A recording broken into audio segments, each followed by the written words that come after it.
அனைத்து devotee nation நேயர்களுக்கும் உங்கள் வேத ஜோதிடர் பிரகாஷ் நரசிம்மனின் அன்பான வணக்கங்கள். ராகு கேது பயிற்சி பலன்கள் 2025 முதல் 26 டிசம்பர் வரை ஏற்படக்கூடிய ராகு கேது பயிற்சியை பற்றிய பலன்கள். இந்த ராகு கேது பயிற்சி எப்போ நடக்கிறது அப்படின்னு கேட்டேன்னா 2025 மே 19ஆம் தேதி அன்னியிலேருந்து 2026 டிசம்பர் 6ஆம் தேதி வரை ராகு கும்பராசிலும் கேது சிம்மராசிலும் சஞ்சரிக்க போகிறாங்க. மேஷராசி அன்பிற்குரிய மேஷராசி நண்பர்களை பொறுத்த வரைக்கும் ராகு கேது பயிற்சியானது உங்களுக்கு நற்பலன்களை வாரி வழங்கக்கூடிய வகையில் இருக்குது. சார் நீங்கள் தானே சொன்னீங்க ராகு கேதுக்கு தனி கேரக்டர் கிடையாது. ஆமாம், தனி கேரக்டர் கிடையாது. ஆனால் உங்களுக்கு சனியும் குருவும் சாதகமான பலன்களை தரக்கூடிய வகையில் இந்த ராகு கேதுவுடைய தாத்பரியம் அதிகமாக இருக்கக்கூடிய வகையில் இருக்குது. இதில் ராகு உங்களுக்கு 11ஆம் இடத்துக்கு போகிறாரு. 11ஆம் வீட்டு அதிபதியான சனி 12ஆம் இடத்துக்கு வந்திருக்காரு. எங்களுக்கு 7.5 சனி ஆரம்பிச்செடுத்தே அப்படின்னு பயப்பட வேண்டாம். கடமையை செய், பலனை எதிர்பார்க்காதீர்கள். ஆனால் கடமையை ஒழுங்காக பண்ணுங்க. நிறைய பேர் என்ன பண்ணுவாங்க தெரியுமா? அதுவும் குறிப்பாக சனி பகவான் உங்கள் ராசியில் தான் நீச்சம் ஆகிறாரு. ஒரு ஜாதகத்தில் சனி நீச்சமாக இருக்காருன்னா அந்த நபர் சரியான சோம்பேறியாக இருப்பார். சனி உச்சமாக இருந்தார்னா கடுமையான உழைப்பாளி. ஆனால் உங்களை பொறுத்த வரைக்கும் ராசிநாதன் செவ்வாய் நல்ல இடத்துல இருந்துட்டார்னா உங்களுடைய செயல்பாடுகள் பதட்டமாகவே இருப்பீங்க. அப்பேற்பட்ட ஒரு நபர் இப்போ ராகு 11ஆம் இடத்துக்கு போகிறதுனால உங்களுக்கு மரியாதை உயர்வு ஏற்படுறதுக்கு வாய்ப்பு இருக்குது. உங்களுக்கு உள்ளூரில் மரியாதை கிடையாது. ஆனால் வெளியூர்லேருந்து, வெளிநாட்டிலேருந்தோ, வெளி மாநிலத்திலேருந்தோ உங்களை பற்றி பெருமையாக பேசுவாங்க. அப்பேற்பட்ட ஒரு யோகமான காலத்தில் நீங்கள் ராகுவோடு ட்ராவல் பண்ண போகிறீங்க. ராகு உங்களுக்கு மாலை மரியாதைகளை கொடுத்து உங்களுடைய கௌரவத்தை உயர்த்தக்கூடிய வாய்ப்பை ஏற்படுத்துவார். குடும்ப தலைவிகளுக்கு, படிக்கின்ற குழந்தைகளால் குடும்பத்துக்கு பெருமை, குழந்தைகளை நினைத்து கவலைப்பட்டு கொண்டிருப்பவர்கள் தாய்மார்களுக்கு குழந்தைகளால் பெருமிதம் கொள்ளக்கூடிய வாய்ப்பு ஏற்படும். கணவன் மனைவி உறவில் நல்ல அந்யோன்யம் புரியறதுக்கு உண்டான வாய்ப்புகள் ஏற்படும். இதில் 5ஆம் இடத்துக்கு கேது வேற வந்திருக்காரு. இதனால் உங்களுக்கு ஆன்மீக நாட்டம் அதிகரிக்கிறதுக்கு, உங்களுடைய குழந்தைகளை பற்றிய கவலைகள் விலகுவதற்குண்டான வாய்ப்பையும் ஏற்படுத்திக்கலாம். இதில் என்ன ஒரு விசேஷம் அப்படின்னா, இந்த ஒரு சான்ஸ் உங்களுக்கு எப்படி கிடைச்சிருக்கு அப்படின்னா, உங்களுடைய முன்னோர் வழிபாட்டை இந்த கேது ஏற்படுத்தி கொடுப்பாரு. உங்கள் முன்னோர்களுடைய இருப்பிடம் தெரியாமல் இருக்கிறது, உங்களுடைய குலதெய்வத்தை கண்டுபிடிக்க முடியாமல் இருந்ததுன்னா இந்த கேதுவினுடைய உதவியை கொண்டு நீங்கள் இந்த காலகட்டத்தில் அடுத்த 1.5 வருஷத்தில் முன்னோர் வழிபாடு செய்வதன் மூலமாக உங்களுக்கு குலதெய்வ வழிபாட்டையும் சேர்த்து முடிச்சுக்கிறதுக்கு வாய்ப்பை ஏற்படுத்தி கொடுக்கும். பதவி உயர்வை கொடுக்கக்கூடிய வகையில் இருக்கார். ஆனால் என்ன ஒரு விஷயம்னா, கேது எப்படிப்பட்டவர்னா எதுலேயுமே ஒரு வெட்டேத்தித்தனத்தை கொடுத்துருவார். உங்களுக்கு எல்லா புகழும் வரும். ஆனால் இதெல்லாம் எனக்கு எதுக்குப்பா, இதெல்லாம் எனக்கு அதுக்கும் சம்மந்தம் இல்லை, என்னமோ பட்டும் படாமலும் உங்களுக்கு அது மேலே ஆசையே இல்லாத மாதிரி இருக்கும். ஆனால் அதிகமான ஆசையும் அதிகமான ஆக்ரோஷமும் கொண்டவர்கள் இந்த மேஷராசி நண்பர்கள். அதனால் உங்களுக்கு ராகு கேதுக்கள் அநேகமான பலன்களை தரக்கூடிய வகையில் இருக்காங்க. இதில் ராகு 90% தரப்போகிறாரு, கேது 80% தரப்போகிறாரு. இது உங்களுக்கு நன்மையை ஏற்படுத்துறது மட்டும் இல்லாமல் பதவியை கொடுத்து அந்த பதவி மீது உங்களுக்கு எந்த விதமான ஈடுபாடும் இல்லாமல் செய்கிறதுக்கு உண்டான வாய்ப்பும் ஏற்படும். அதாவது உங்களுக்கு பதவியை கொடுப்பாரு. அந்த பதவியினால் வரக்கூடிய எந்த விதமான பெனிஃபிட்ஸையும் நீங்கள் பெருசாக அனுபவிக்க மாட்டீங்க. தாமரை இலை தண்ணீர் போல வாழக்கூடிய வாய்ப்பு ஏற்படும். இதன் மூலமாக உங்கள் கர்மா கழியறதுக்கு வாய்ப்பு இருக்குது. குரு சாதகமாக இருக்கார். அதனால் உங்களுக்கு நன்மைகள் அதிகரிக்கும். பதவி உயர்வு தேடி வரக்கூடிய வாய்ப்பு ஏற்படும். உத்தியோகத்தில் நல்ல மாற்றம், உத்தியோகம் இல்லாதவர்களுக்கு உத்தியோகம் கிடைப்பது, வேலையில் இருப்பவர்களுக்கு பதவி உயர்வு கிடைப்பதுன்னு நல்ல விஷயங்கள் தரக்கூடிய ராகு கேது பயிற்சியாக இருக்கிறதுனால உங்களுடைய பரிகாரம் என்ன பரிகாரம் பண்ணால் எங்களுக்கு நல்லது நடக்கும்னா சிம்பிளான பரிகாரம் தான். ஆஸ் யூஷுவல் சொன்னது போல் குலதெய்வ வழிபாடு பண்ணுங்கள். 5ஆம் இடத்துல கேது இருக்கிறதுனால. இதை தவிர நீங்கள் பண்ண வேண்டியது துர்க்கை வழிபாடு. துர்கா சூக்தம் அல்லது துர்கா சப்தஸ்லோகி ஆகிய மந்திரங்களை சொல்ல முடியாதவங்க கேட்டு தெளிஞ்சுக்கணும். தெரியக்கூடாது, தெளிஞ்சுக்கோங்க. இதன் மூலமாக துர்க்கையின் அருளின் காரணமாக ராகு கேதுக்களினால் ஏற்படக்கூடிய அந்த 10%, 15%, 20% சங்கடம் கூட உங்களை எந்த விதத்திலும் அணுகாமல் உங்களை காத்து ரட்சிப்பால் அந்த துர்க்கை. மேஷ ராசியாகியவங்களுக்கு இந்த ராகு கேதுவனுடைய பயிற்சி மாற்றம் எப்படி இருக்குங்கிறத விரிவாக கவனிங்க. முதல்ல ராகு பகவான் உங்களுக்கு ரொம்ப முக்கிய கிரகம். ஏன்னா உங்களுடைய ராசிநாதன் செவ்வாய் பகவான். ராசி பகவான்ற செவ்வாய்க்கும் ராகுக்கும் நிறைய சம்பந்தம் இருக்குது. எப்படி செவ்வாய் பகவான் ராகுவுடனும் அதே போல் கேது பகவான் சனி பகவானுடன் சம்பந்தம் கொண்டவர். இப்போது மேசராசிக்காரங்களுக்கு ரெண்டுமே ரொம்ப முக்கியமான ஒரு கிரகம். இப்போ ராகு பகவான் 11ஆம் இடத்துக்கு வராரு, கேது பகவான் 5ஆம் இடத்துக்கு வராரு. ரெண்டுமே ஒரு நல்ல இடமான அமைப்புன்னு சொல்லலாங்க. அதாவது இதுவரை 12ஆம் இடத்துல இருந்தக்கூடிய ராகு பகவான் பார்த்திங்கன்னா அதிகப்படியான செலவை கொடுத்துருப்பாரு, குடும்பத்தில் நிறைய செலவுகளை கொடுத்துருப்பாரு.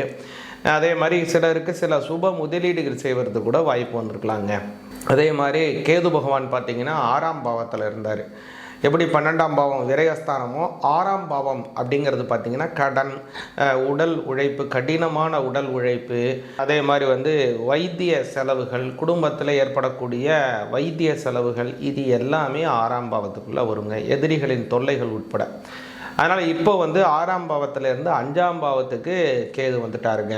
அதனால் இந்த மாதிரி இருக்கக்கூடிய எல்லா உபாதைகளும் மாறும். முதல்ல இருக்கக்கூடிய செலவு நிலை, அதிகப்படியான செலவு அப்படிங்கிறது கொஞ்சம் குறைஞ்சி கொஞ்சம் கைக்கு அடக்கமான செலவுகளாக அப்படிங்கிற மாதிரியோ, அல்லது ரொம்ப மாதம் செலவுகள், உபரி செலவுகள் அதிகமாக வேஸ்ட்டு செலவு ஆகுது பாருங்கள், அந்த வேஸ்ட்டு செலவு எல்லாமே இப்போ குறைஞ்சிருங்க உங்களுக்கு. அதனால் நல்ல உருப்படியான செலவுகளை மட்டும்தான் செய்ய போகிறீங்க நீங்கள். கேது பகவானை கவனிச்சிங்கன்னா அவர் 6ஆம் பாவத்துலேருந்து 5ஆம் பாவம் வந்திருக்காரு.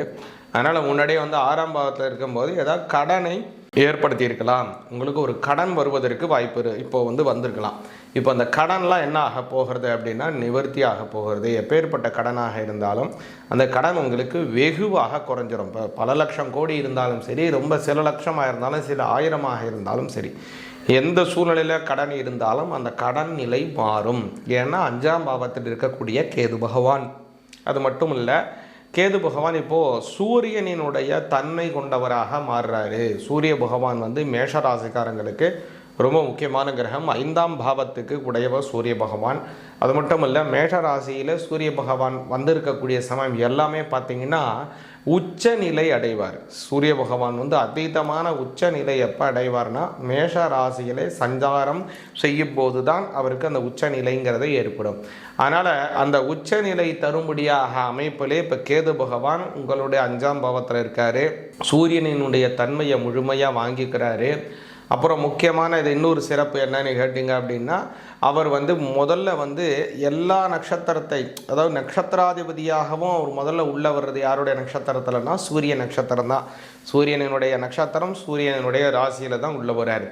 இது என்ன மாதிரியான பலன் அவங்களுக்கு தரும் அப்படின்னு கேட்டிங்கன்னா, உங்களுக்கு அரசாங்க வேலை சம்பந்தமான சில கோப்புகளில் ஏதாவது ஒரு தேக்க நிலை இருந்துச்சு அப்படின்னா எல்லாமே நிவர்த்தி ஆகுங்க. அதனால் அரசாங்கத்தில் உங்களுக்கு சாதகமான பல தீர்ப்புகள் கிடைக்கும். நீங்கள் கோர்ட்டில் கேஸில் இருக்குது, வேறு ஏதோ லிட்டிகேஷன் இருக்குது அப்படின்னா அது எல்லாமே உங்களுக்கு சாதகமாக வரும். இதனால் உங்களுக்கு ஒரு நல்ல நன்மைகள் அப்படின்னு சொல்லலாம். கேது பகவான் 5ஆம் இடத்துல இருக்கிறதுனால. அதே மாதிரி நல்லா கவனிச்சிங்க அப்படின்னா உங்களுக்கு இதில் சனி பகவானும் உங்களுடைய 11ஆம் பாவத்தில் இருக்கார். இந்த 11ஆம் பாவத்தில் இருக்கக்கூடிய சனி பகவானுக்கு இந்த குரு மாறினோடனே குரு பகவானினுடைய பலனும் கிடைக்குது. அதனால் ஒரு நல்ல பலன் அப்படின்னு சொல்லலாம். இதில் இன்னொரு முக்கியமான விஷயம் என்னென்னா, வாக்கிய முறைப்படி கவனிச்சிங்க அப்படின்னா சனி பகவானினுடைய பயிற்சி 2026 மார்ச் மாதம் 6ஆம் தேதி தான் வருது. அதாவது அடுத்த வருஷம் 6ஆம் தேதி தான் சனி பயிற்சி வருதுங்க. அதனால் அடுத்த வருஷம் உங்களுக்கு ரொம்ப நல்ல பலன், அதுக்கு வரைக்குமே ஒரு நல்ல பலன் இருக்குது. அடுத்து தான் 7.5 சனி ஆரம்பிக்குது.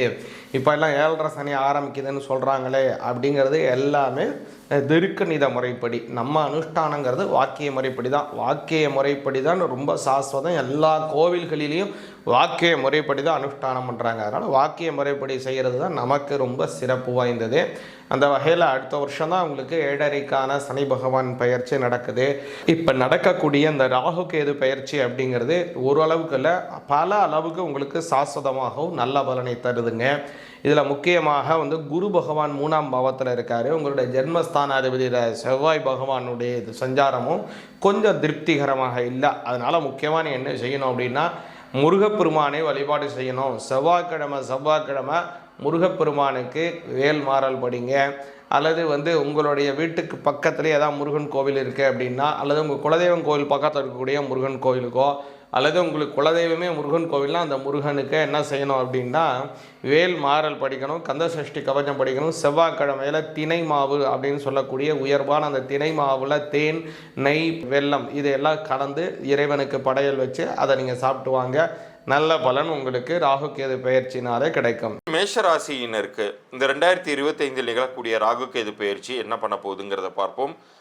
எடுத்த எடுப்பிலேயே சொல்லிடுறேன், உங்களுக்கு மிக அற்புதமான ஒரு நல்ல யோகங்களை கொடுக்க போகிறாரு இந்த ராகு கேது.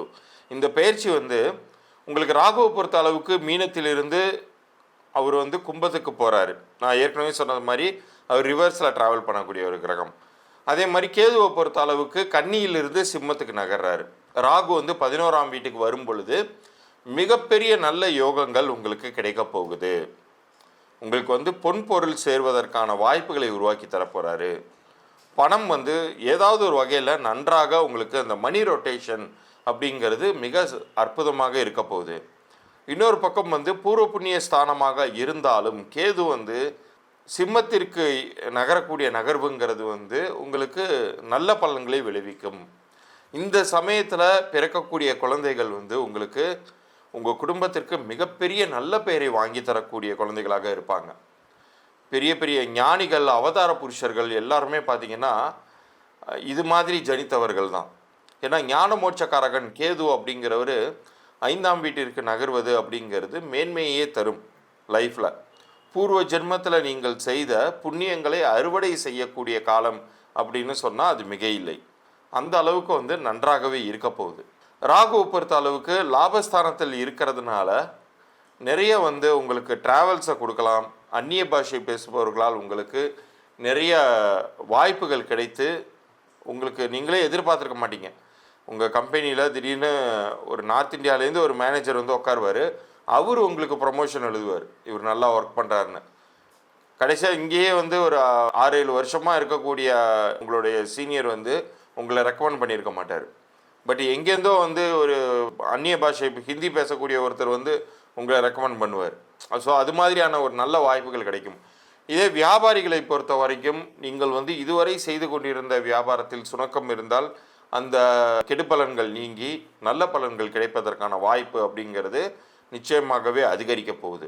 அப்போ நல்லது நடக்கும்போது நம்ம வந்து கோயிலுக்கு போக வேண்டாமா சார் அப்படிம்பீங்க. கெடுதல் நடக்கும்போது நம்ம போகிறோம் இல்லையா, போய் முறையிடுறோம், பரிகாரத்துக்காக அங்கே போங்க இங்கே போங்கன்னு சொல்கிறோம். நல்லது நடக்கும் போதும் போகணும். இவ்வளோ ஒரு நல்ல விஷயங்கள் உங்கள் லைஃப்பில் நடக்க போகுது. அதோட இந்த 2025 முழுமைக்குமே வந்து உங்களுக்கு நல்ல பலன்களே கொடுக்கக்கூடிய அமைப்பில் கிரகங்கள் வருது. அப்படிங்கும்போது நீங்கள் வந்து அவசியம் பழமை வாய்ந்த முருகன் ஆலயங்கள் எங்கே இருந்தாலும் சென்று வரலாம். திருச்செந்தூருக்கு தான் போகணும் அப்படிங்கிறது கட்டாயம்லாம் கிடையாது. எல்லாருமே வந்து இப்போ யூடியூப்பில் திருச்செந்தூரோடைய மகிமையை பற்றி நிறைய பேச ஆரம்பிச்சிட்டாங்க. அங்கே தான் போகணுங்கிறது கிடையாது. நீங்கள் உங்கள் வீட்டில் அருகில் இருக்கக்கூடிய பழமை வாய்ந்த முருகன் ஆலயங்கள் எதுவாக இருந்தாலும் சென்று வரலாம். சித்தர் குருமகான்களுடைய ஆலயங்களுக்கு சென்று வரலாம். அதே மாதிரி இந்த ராகு கேதுவுக்கான சந்நிதிகள் அப்படின்னு சொல்லக்கூடிய க்ஷேத்திரங்கள் நிறையா இருக்குது. ஸ்ரீ காளஹஸ்தி இருக்குது, திருநாகேஸ்வரம் இருக்குது. இது போன்ற இடங்களுக்கு சென்று வருவதும் உங்களுடைய லைஃப்பில் உங்களுடைய மகிழ்ச்சியை இரட்டிப்பாக்கும். ஏற்கனவே வந்து நல்லபடியாக தான் இருக்குது, இன்னும் இரட்டிப்பாக மாற்றும். ஸோ இந்த வருஷத்தில் நிகழக்கூடிய கிரக நகர்வுகள்லையே உங்களுக்கு சனி வந்து 7.5 சனியாக ஆரம்பிக்கிறாருன்னு சொல்லி எல்லாரும் பயமுறுத்துவாங்க. பயப்பட வேண்டாம். இப்போதைக்கு உங்களுக்கு வந்து அவர் பாதத்தில் தான் வருவார். அது ஒன்றும் பெரிய கெடுதல்கள் எதுவும் பண்ணிடாது, பயப்பட வேண்டாம். இந்த வருஷத்தை பொறுத்த அளவுக்கு உழைப்புக்கு நிறைய இம்பார்ட்டன்ஸ் கொடுங்க. நிச்சயம் அதற்கான வெகுமதிகள் இந்த வருட இறுதிக்குள்ளாரையே அறுவடை செய்வீங்க.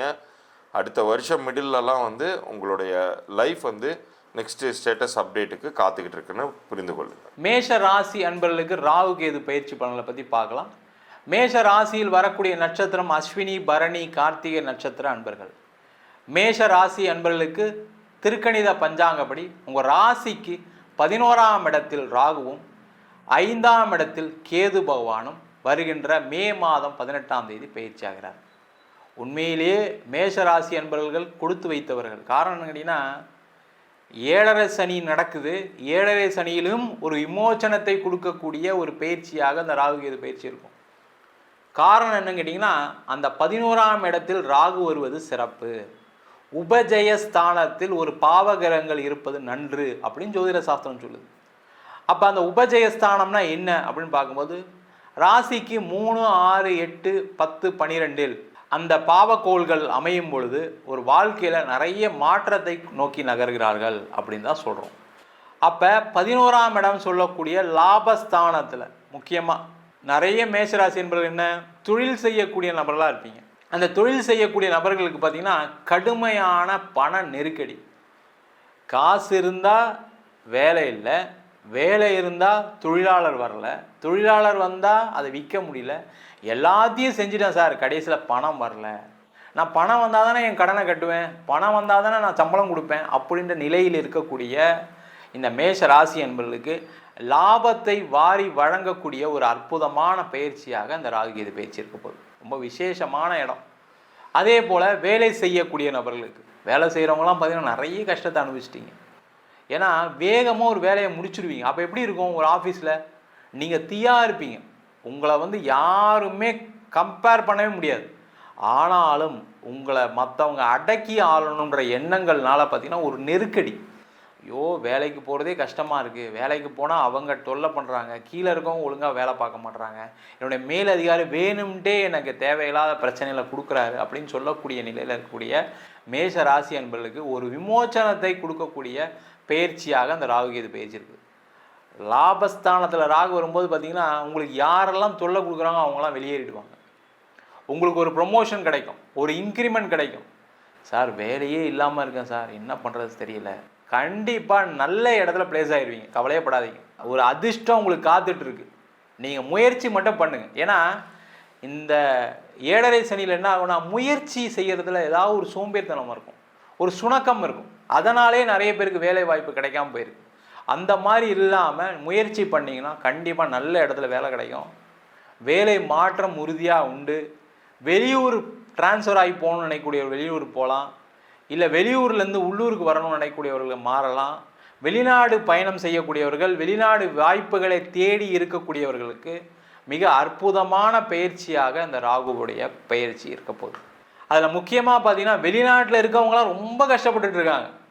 பேர் தான் சார் வெளிநாட்டில் இருக்கோன்னு பேர், இங்கே பார்த்தீங்கன்னா வேலை இல்லாமல் இருக்கேன், வேலையில் பிரச்சனை இருக்குது, என்ன செய்கிறதுன்னு முடியாமல் இருக்கேன், இங்கே பார்த்தீங்கன்னா வேலை போகிற சூழ்நிலைகள் இருக்குது. சில பேருக்கு பார்த்தீங்கன்னா லாக்டவுனில் வேலை போயிருக்கோம், பார்த்தீங்கன்னா ஆட்குறைப்புன்ற பேரில் நீங்கள் வேலையை விட்டு வரா மாதிரி சூழ்நிலைகள் வந்திருக்கும். பாலிடிக்ஸ்னால் வேலையை விட வேண்டிய சூழ்நிலை இருக்கும், நெருக்கடி, அவ்வளோ டார்ச்சர் பண்ணுறாங்க. ஃபாரினர் உங்களுக்கு சீஃபாக இருக்கார், ஃபாரினர் உங்களுக்கு ஹெட்டாக இருக்காருன்னா ஏதோ ஒரு பாலிடிக்ஸ் ஆகிருக்கும், ஏதோ ஒரு சண்டை வந்திருக்கும். மேஷராசிக்காரங்க வாயை வச்சு சும்மா இருக்க மாட்டீங்க, நீங்களும் சும்மா ஏதாவது ஒரு சண்டையை போட்டிருப்பீங்க. அந்த மனசில் பகையை வச்சுக்கிட்டு உங்களை வேலையை விட்டு அனுப்ப வேண்டிய சூழல் இருக்கும், இல்லை ப்ரொமோஷன் கொடுக்காம தடுப்பாங்க. அந்த மாதிரி இருக்கவங்களுக்கு நிறைய மாற்றங்கள் வரும், முன்னேற்றங்கள் வரும். பயப்படாமல் இருங்க, சேஃபாக இருப்பீங்க, பயப்படாதீங்க. அதே போல் இந்த 5ஆம் இடத்தில் கேது இருப்பது குழந்தை சம்பந்தமான பிரச்சனைகள் இருக்கக்கூடிய மேஷராசி என்பவர்களுக்கு குழந்தை பேரை கொடுக்கக்கூடிய ஒரு பயிற்சியாக இருக்கும். ஆனால் மருத்துவம் எடுக்கணும், ட்ரீட்மெண்ட்டுக்கு போகணும். உங்கள் உடம்புல எந்த பிரச்சனையும் இல்லைனா கூட ஒரு ட்ரீட்மெண்ட் எடுங்க, ஒரு 3 டாக்டரை செக் பண்ணுங்கள். கண்டிப்பாக உங்களுக்கு என்ன பிரச்சனைன்னு பார்த்து அந்த ட்ரீட்மெண்ட் கொடுத்து உங்களுக்கு குழந்தை பேரை கொடுக்க வேண்டிய வேலையை அந்த கேது பகவான் சிறப்பாக செய்வார். பயப்படாதீங்க. அதே போல் இந்த 5ஆம் இடத்தில் கேது இருப்பது காதலுக்கு ஒரு வெற்றியை கொடுக்கக்கூடிய ஒரு இடம்.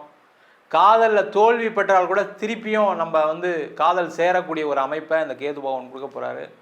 காதல் திருமணத்தில் முடிவதற்கான வாய்ப்புகள் கண்டிப்பாக உண்டு. பூர்வீகம் சார்ந்த விஷயத்தில் தொல்லைகள், சண்டைகள், பிரச்சனைகள் இருந்தாலும் அதெல்லாம் ஒரு முடிவுக்கு வரும். அது ஒன்று உங்களுக்கு கிடைக்காம போயிடும், இல்லை அந்த கிடைக்கிறதுக்கான வழிகள் உடனே நடந்துடும்.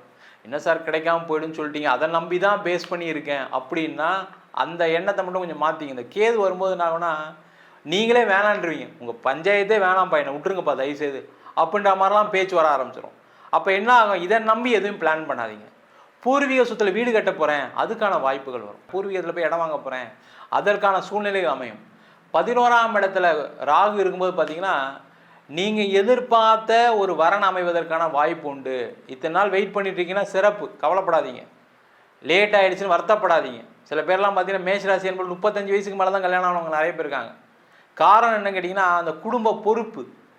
குடும்பத்தில் நீங்கள் சின்னவராக இருந்தால் கூட நிறைய பொறுப்புகளை தாண்டி தான் கல்யாணம் பண்ண வேண்டிய சூழ்நிலை வரும். அது பெண்ணாக இருந்தாலும் சரி, ஆணாக இருந்தாலும் சரி, லேட்டாக தான் மேரேஜ் ஆகும். அந்த லேட் மேரேஜாக இருந்தாலும் சிறப்பாக அமைவதற்கான ஒரு வாய்ப்பு உண்டு. மொத்தத்தில் இந்த மேஷ ராசி என்பவர்களுக்கு தொழிலில் வெற்றி, லாபம், கடனுடைய அளவு குறைய போது, வேலையில் மாற்றம், வேலையில் உயர் பதவி, உயர் அந்தஸ்து, அதே போல் குழந்தை சம்பந்தமான விஷயத்தில் ஒரு அனுகூலமான சூழ்நிலை, மருத்துவம் மூலமாக குழந்தை பெறுதல், திருமண வாய்ப்புகள், காதலில் வெற்றி, காதல் திருமணத்தில் முடிகிறது, வெளிநாடு வாய்ப்புகள், வெளிநாட்டில் இருக்கக்கூடியவர்களுக்கு நல்ல ஒரு வாய்ப்புகளை கொடுக்கக்கூடிய ஒரு அற்புதமான பயிற்சியாக இந்த ராகு கேது பயிற்சி பலன்கள் இருக்க போகுது. மேஷ ராசி மேஷ லக்னத்திற்கு இந்த சாயா கிரகங்கள் எப்படிப்பட்ட பலன்களை அளிக்க இருக்கிறாங்கன்னு பார்க்க எங்களுடைய கிரக பொசிஷன்லாம் நீங்க பாத்தீங்கன்னா 11 உங்களுக்கு ராகு பகவான் வருகிறாரு, லாப ராகுவாக வருகிறார். 12 உங்களுக்கு சனி பகவான் வருகிறார், குரு பகவான் உங்களுக்கு 3ஆம் இடத்திற்கு டிரான்சிட்ல வந்துறாரு. இந்த கிரகங்கள் இந்த பிக் பாஸ் என்ன பண்ண போறாங்க அப்படின்னு பார்க்கும்போது லாபத்தை தருவாங்களா அப்படின்ற ஒரு டெம்டேஷன் உங்களுக்கு அதிகப்படியாக காணப்படுது. ரொம்ப பொறுமை, நிதானம், கவனம் தேவை. ஏன்னா 12 சனி இருக்கிறார். அதை உங்களுக்கு எப்பவும் நினைவு இருந்து கொண்டே இருக்கணும். இந்த காலகட்டம் ராகு பண்ணக்கூடியது என்னன்னா தொழில நல்ல மாற்றங்களை கொடுத்துருவாரு. பயணங்களால் லாபம், உங்களுக்கு அலைச்சல் திரிச்சல், நல்ல ஒரு பெரிய ஹியூஜ் நெட்வொர்க்ல உங்களுக்கு பணிபுரியக்கூடிய ஒரு அருமையான வாய்ப்புகளை எல்லாம் தந்துருவாரு. நல்ல ஒரு பொசிஷனு, புகழ், கௌரவம், அங்கீகாரம் இதற்கெல்லாம் எப்ப கிடைக்கும்? நம்ம ஸ்ரத்தையா உழைக்கும் போது கிடைக்கும். இந்த காலகட்டம் செய்யும் தொழிலே தெய்வம்னு இருக்கணும். எவ்வளவுக்கு எவ்வளவு உங்க மூளை உழைப்பையும் உங்கள் உடல் உழைப்பையும் போடுகின்றீர்களோ 12 இருக்கக்கூடிய சனி உங்களுக்கு தேவையில்லாத விடயத்தை எல்லாம் மட்டுப்படுத்தி இந்த லாபத்தை உணர செய்வார். இல்லைன்னா லாபம் கிடைக்கும் நீங்க வெறுமனே உட்கார்ந்தே இருக்க வேண்டியதான். இந்த காலகட்டங்கள்ல இந்த அதிர்ஷ்டம் சார்ந்த தொழில்கள், ஷேர் மார்க்கெட்ல, அதே போல நம்மளுக்கு கிரிப்டோ கரன்சி அப்படின்னு சொல்லக்கூடிய அந்த அதிர்ஷ்ட துறையில ஈடுபாடு அதிகரிக்கும். ரொம்ப கவனம் வேணும். தேவையில்லாம பணத்தை விட்டு நம்ம இந்த காலகட்டம் அதிகப்படியான நஷ்டங்களை சந்திக்க வேண்டியதா இருக்கும். ரொம்ப கவனமா இருக்கணும். புது நபர்களிடம் ரொம்ப கவனம். தேவையில்லாம நீ அதை செய் இதை செய். ஏன்னா 5 உட்கார்ந்துருக்க கேது இதை இண்டிகேட் பண்ணிக்கிட்டே இருக்கிறார். தேவையில்லாத புதிய அறியாத தெரியாத நபர்களோ செயல்களையோ இந்த காலகட்டம் நீங்க மேற்கொள்ளவே கூடாது. நல்ல ஒரு அருமையான திருமண வாய்ப்பு, அதே போல நல்ல ஒரு சமுதாயத்தில் பேர் புகழ் அங்கீகாரம், உங்களுக்கான ஒரு பாக்கியங்கள் இதெல்லாம் நிச்சயம் உண்டு. உங்களுக்குன்னு ஒரு டைம் பாக்ஸை பிக்ஸ் பண்ணுங்க. உங்களை நீங்களே எவ்வளோக்கு எவ்வளோ தொழில கவனத்தை செலுத்தி உங்களுடைய புதுமைகளை புகுத்தி நீங்க செய்யும் பொழுது இந்த ராகு உங்களுக்கு அதிகப்படியான நன்மைகளை தருவார். ஏன்னா லாபத்தை நீங்க உணர முடியாது. ஏன்னா 12 இருக்கக்கூடிய சனி விரயத்தை சுட்டி காட்டி கொண்டு இருக்குது அல்லவா. அப்ப இந்த காலகட்டம் நிறைய ட்ரஸ்ட் ஈடுபாடு, நிறைய தான தர்மங்கள் வரக்கூடிய நம்ம லாபத்துல ஒரு பங்கு ட்ரஸ்ட் ஈடுபாடு செய்யும் பொழுது தேவையில்லாத விரயங்கள் உங்களுக்கு ஏற்படாது. விரயம் ஆய்போச்சு, நீங்களா செஞ்சுட்டீங்கன்னா அது ஒரு நன்மை, ஒரு சின்னதா முடிஞ்சிடும். அந்த கிரகங்கள் எடுக்க ஆரம்பிச்சா நம்மளால அதை ஃபேஸ் பண்ண முடியாது. இந்த காலகட்டம் பெரியவர்கள்கிட்ட நல்ல ஆசீர்வாதம், நல்ல பெரியவர்களுக்கு தேவையான உதவிகள், உங்க வீட்டுல மூத்தவர்கள் இருந்தா அவங்க கிட்ட நாங்க டேக் கேர் பண்ணிக்கிறது. இதே உங்களுக்கு சனியோ ராகு கேது புத்தி, சூரியன் ராகு புத்தி அந்தரம் இதெல்லாம் நடந்தா ரொம்ப கவனமாக இருக்கணும். மற்றபடி உங்களுக்கான தொழில், திருமணம், வேலை வாய்ப்பு, குழந்தை பாக்கியம் இதில் அனைத்திலையுமே நல்ல பலன்களை பெற்றுக்கொள்ளலாம். ஆனா மனசுல ஒரு கலக்கம், ஒரு குழப்பம் இதெல்லாம் இருந்து கொண்டே இருக்கும். இதை தவிர்ப்பதற்கு நல்ல இறை தானம், இறை வழிபாடு இதுதான் உங்களை ஒரு கட்டுக்குள்ள வச்சிருக்கும். ஏன்னா அந்த கேது என்ன பண்ணுவார்னா புது புது பிரச்சனைகளையும் புது புது விஷயங்களையும் கொடுத்து இதை பண்ணலாமா அதை பண்ணலாமான்ற ஒரு சிந்தனை குழப்பத்தை கொடுத்துருவார். அப்ப தெளிவா இருக்கணும்னா என்ன பண்ணணும்? இறை மார்க்கம் தான். இறைவனை எவ்வளவுக்கு எவ்வளவு நீங்க வழிபடுறீங்களோ, மெடிடேஷன் தியானம் பண்றீங்களோ, அபிராமி அந்தாதியில் வரக்கூடிய 24, 27, 75, 40 இந்த ஆர்டர்ல தான் படிக்கணும். இதை படித்து கொண்டு வரும்பொழுதும், கோளறு பதிகம் படித்து கொண்டு வரும்பொழுதும், அலங்காரம் கந்தர் அலங்காரத்தில் 38வது பாடல் நாளென் செய்யும் வினை தானேன் செய்யும் என்னை நாடி வந்த கோலென் செய்யும் கொடுங்கூற்றென் செய்யும் குமரேசரு தாளும் சிலம்பும் சதங்கையும் தண்டையும் சண்முகம் தோளும் கடம்பும் எனக்கு முன்னே தோன்றிடனே அப்படின்னு சொல்லக்கூடிய பாடலை பாடிதான் நீங்க வீட்டை விட்டு வெளியே கிளம்பணும். இப்ப இந்த காலகட்டத்துல அனைத்து வகையிலுமே நிதானம், பொறுமை, சகிப்புத்தன்மை, விடாமுயற்சி உங்களுக்கு விஸ்வரூப வெற்றியை தந்து இந்த லாப ராகு தரக்கூடிய லாபத்தை உணர செய்யும். அதை நீங்க விரயமாக்க போறீங்களா இல்ல சேஃப்டி பண்ண போறீங்களா என்பதெல்லாம் உங்களுக்கு இருக்கக்கூடிய கிரகங்களும் உங்களுக்கு என்ன தசாபுதி நடக்குது என்பதையும் பொறுத்துதான் இந்த பலன்கள் கூட குறைய இருக்கும். மேஷ ராசி லக்னக்கார அன்பர்களுக்கு என் மனமார்ந்த வாழ்த்துக்களை தெரிவித்துக் கொள்கிறேன்.